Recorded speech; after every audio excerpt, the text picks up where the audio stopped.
સવારમાં છાપાની એક કોલમ જોઈ કે રાત્રે સૂતી વખતે વાર્તાનું મહત્ત્વ બાળકોની કલ્પના શક્તિને પાંખો આપે છે. એ વાંચીને મને ખૂબ આનંદ થયો. ખરેખર મિત્રો, આ મોબાઈલ યુગની અંદર રાત્રે 10-15 મિનિટ પણ બાળકો સાથે ગમત કરવી જોઈએ. અને જો વાર્તાઓ કહેવામાં આવે ને તો ખૂબ મજા આવી જાય. અત્યારનો તો યુગ એવો છે ટીવીનો કે મોબાઈલનો, કાર્ટૂન જોતાં જોતાં બાળકો સૂઈ જાય છે.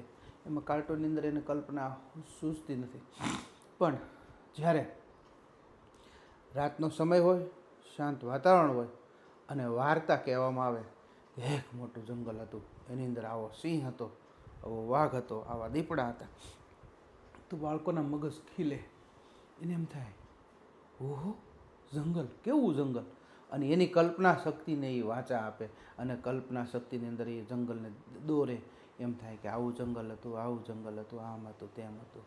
તો વાર્તાની અંદર આ રીતનું કહેવામાં આવે તો બાળકોની જે છે એ કલ્પના શક્તિનો અદ્ભુત વિકાસ થાય છે અને ભાષાકીય કૌશલ્ય અને શબ્દ ભંડોળ પણ વધે છે. અને વાર્તા કહેવામાં આવે તો એક તો ભાષા સમૃદ્ધ થાય છે અને શબ્દ ભંડોળ પણ ખૂબ જ વિકાસ પામે છે અને સંસ્કારના મૂલ્યોનું સિંચન થાય છે. વાર્તા કહેવામાં આવે તો એની અંદર એક મર્યાદા હોય છે કે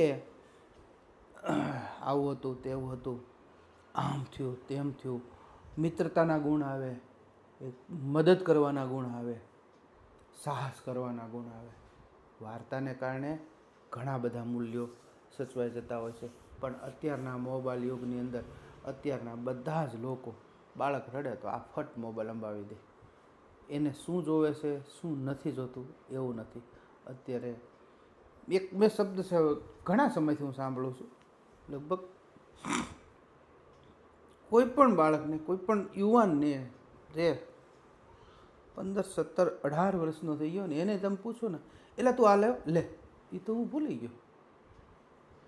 આ ભૂલી ગયો એ શબ્દ પહેલાં લોકો 40 વર્ષ, 50 વર્ષ પછી કહેતા. અત્યારે તો નાના નાના યુવાનો પણ કહેવા લાગ્યા, લે એ તો હું ભૂલી ગયો. તો સારું લ્યો, પાછો બીજો લઈ આવું. હાલો મમ્મી હું લઈ આવું, હું ભૂલી ગયો. તો આવા વાક્યો જે છે એ દર્શાવે છે કે મેમરી જે છે એ શોર્ટ થતી જાય છે. પહેલાં મેમરીનો વિકાસ થતો હતો પણ હવે એ વિકાસ ઘટી ગયો છે. અને વાર્તાથી લાગણીઓનું એક જોડાણ થાય છે.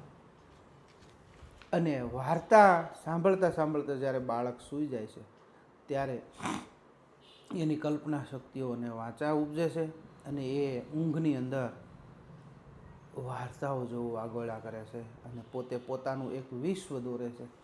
અને મા પ્રત્યે, બાપ પ્રત્યે એને એક નવી લાગણીનો જન્મ થાય છે. અત્યારે તો શું છે કે કાર્ટૂન આવી ગયા, સ્ક્રીનો આવી ગઈ અને વાર્તા કહેનારાઓ પણ આવી ગયા, એટલે કોઈને એવો એમાં રસ નથી. એટલે અત્યારની લાગણીઓ જે છે એ કુઠિત થતી જાય છે. અસ્તુ, જય શ્રી રામ.